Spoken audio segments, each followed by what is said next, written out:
Hey guys, this is Celestine. I just came back home. Do you feel like summer is coming? You can see the sweat on my forehead. Maybe it's not clear, but I think there are some because I'm a person that are really easy to sweat.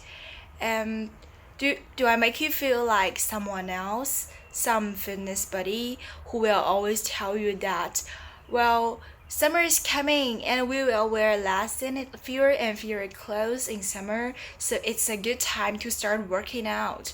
And nowadays you don't even have to get out of your home to work out. You can just follow some online videos to work out at home.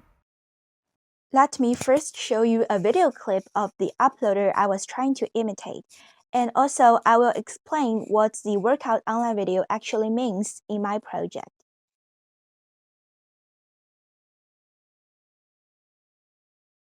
Hello，大家好，我是周宇。大家有没有觉得最近越来越暖了？因为春天马上要来了，春天来了，夏天还远吗？所以 Basically, what she is saying is that spring is coming because her video is recorded in January, and how far will summer be? So my version is quite similar to this one, except that this uploader is more passionate than me because, she's professional in this field and I'm just amateur. Then we will just continue a bit more to see what a typical workout online video is like. I muted this part because I'm playing it at double speed. There is actually some background music that is really inspiring and some narratives of the uploader telling the right way to do the movement. Just in case you have little idea about what these kind of videos are like. So that's it, and we will go into our real scene. Check out my research questions first.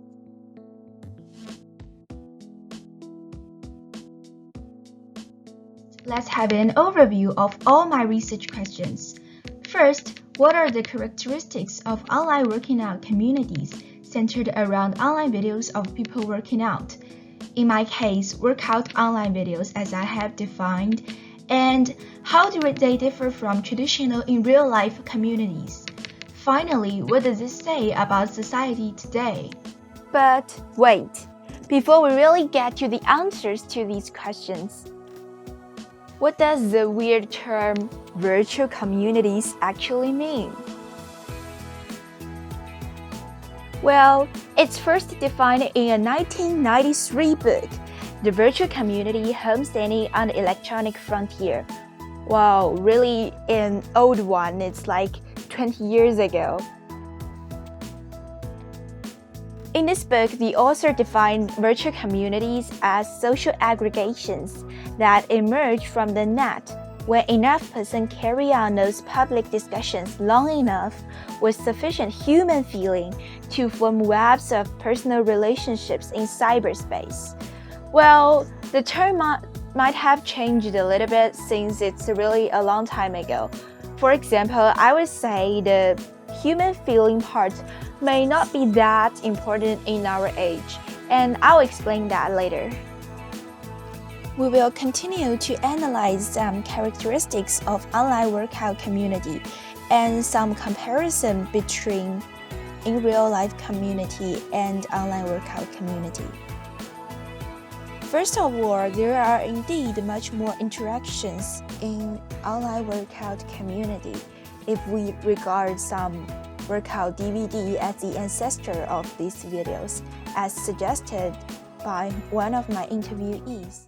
Online workout videos are, relatively new, but if you go back, there were people that were selling like videotapes of like workout sessions, right? And really? That's kind of the equivalent of a workout online video where you would have like, or, if you go a little bit more recent, but still old, where you buy like a DVD of a workout, right? And then you put it inside your DVD player and then you do your workout in front of the TV. However, I will say it's still hard to build deep connections.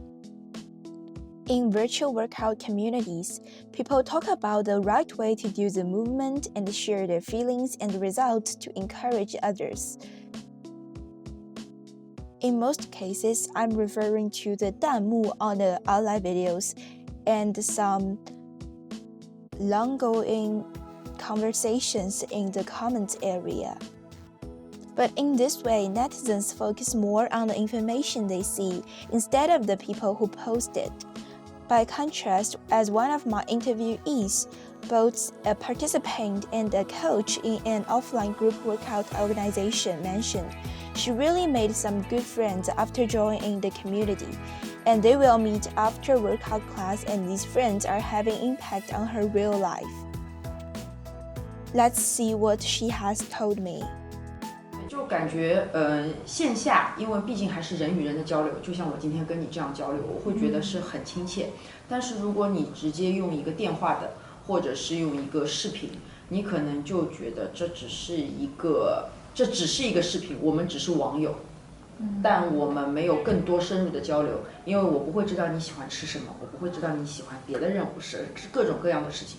但是可能我们课程以后，我们会知道，我们一起去吃个饭。在上课上完以后，我们可能还会有更多的交流，所以可能单单的 Supermarket 的这个 WeChat 的 group 我们会用，但是我们可能他那个群里面会有上百人、500人这样子的群，你就会发觉，有一圈人，我们可能自己就拉了一个小的 group， 然后就开始发觉这些人慢慢的开始影响你的生活，会开始完全的融入进你的生活，你的生活各种各样的事情都会发生，然后都会跟他们有关。然后我们会一起约饭，一起约着可能是出去旅游，这其实就跟健身已经没有任何的关系了。其实这个就是线下的这些课程带给我们的这样子一个影响吧，应该这么说。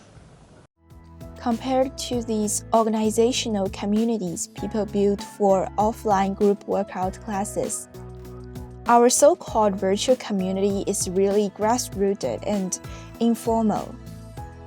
I myself was a big follower of workout online videos for like 2 or 3 years, yet I don't know any reliable website or forum where I can discuss these things with my peers. Maybe there should be one, like what my interviewee imagined. There's probably online workout communities that exist. They're not necessarily as attached to YouTube videos, maybe, or there might be YouTube videos where there's a community, but I would imagine that there are forums somewhere where there's just like people interested in workout that gather to those forums and exchange ideas about like, oh, I'm interested and this is my goal. And then I was doing this workout, but then, there's this thing I don't like about it. Does anyone has any experience with that kind of workout? And then, there's some exchange in terms of people sharing their workout and how it's going. And there's some exchange in terms of people asking questions and then people helping. I would imagine those forums exist, but in my experience, YouTube is not really designed to create communities as much, right? It's not really any meaningful ways of people to interact other than through the comments, and the comments are not really structured in a way that people can easily, I find, I might be wrong, but can easily talk to each other, right? It's very rare that you'll see a discussion on the YouTube posts.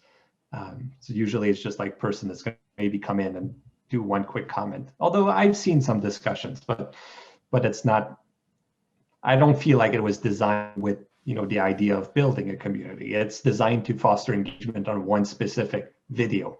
They want that video to have engagement, but they don't really care about the community of people that engage with the video.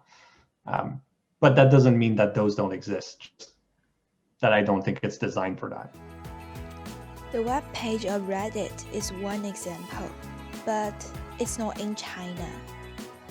Maybe some of you will say that, well, by the means of online videos, we can actually contact people beyond space and time.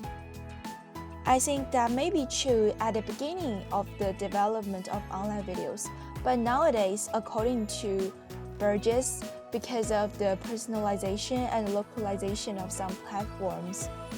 We are much more likely to encounter people from the similar area as ours.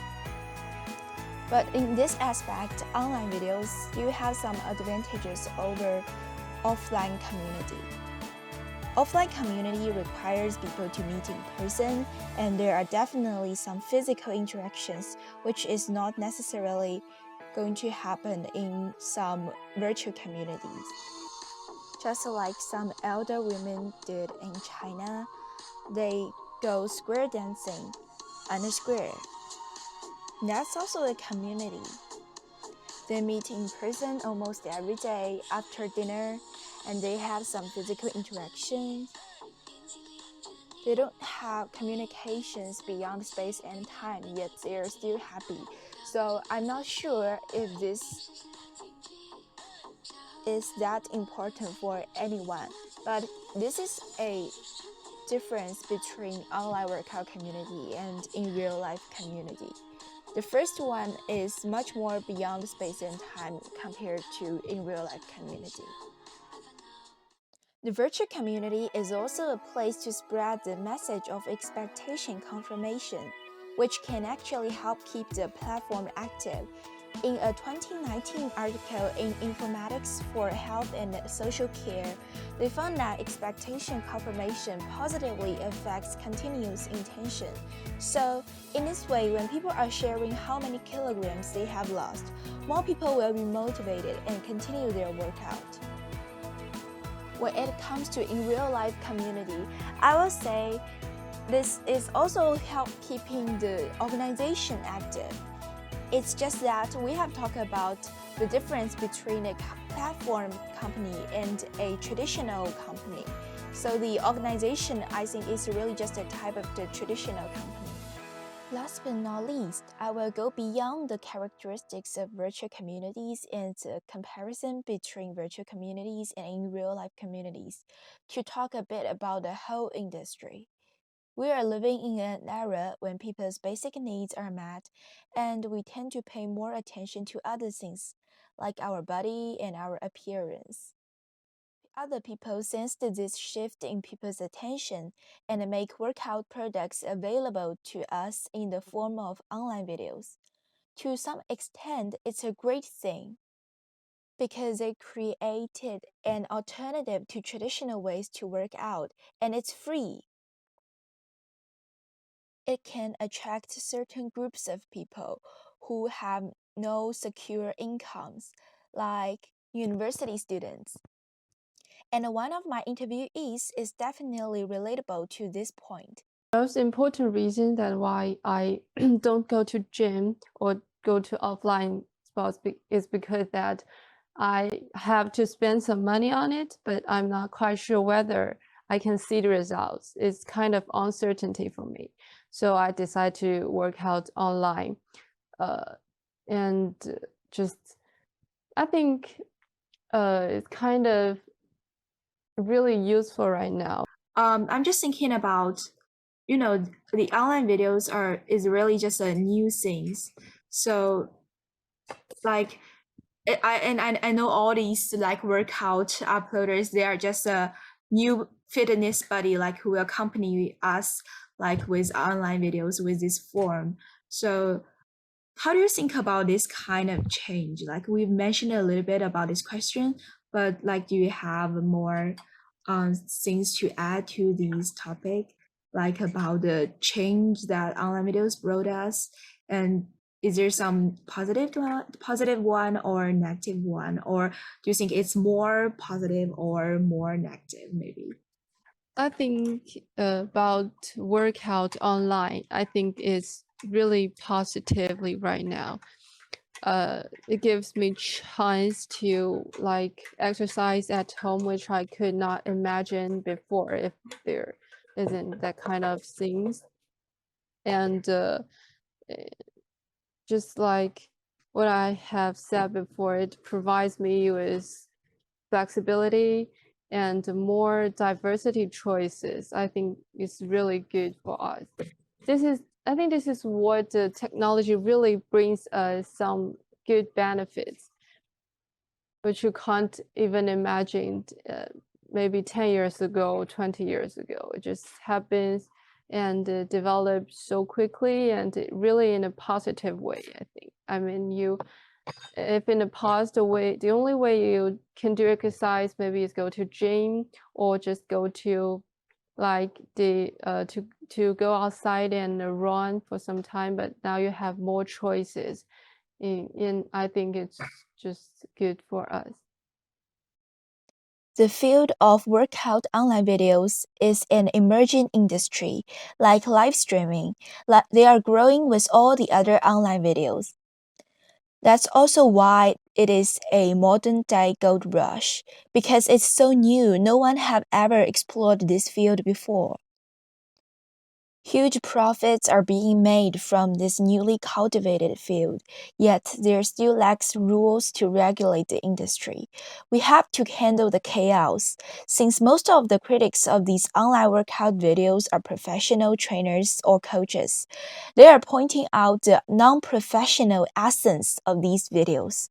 Most crazy followers of these videos are beginners in the field of working out.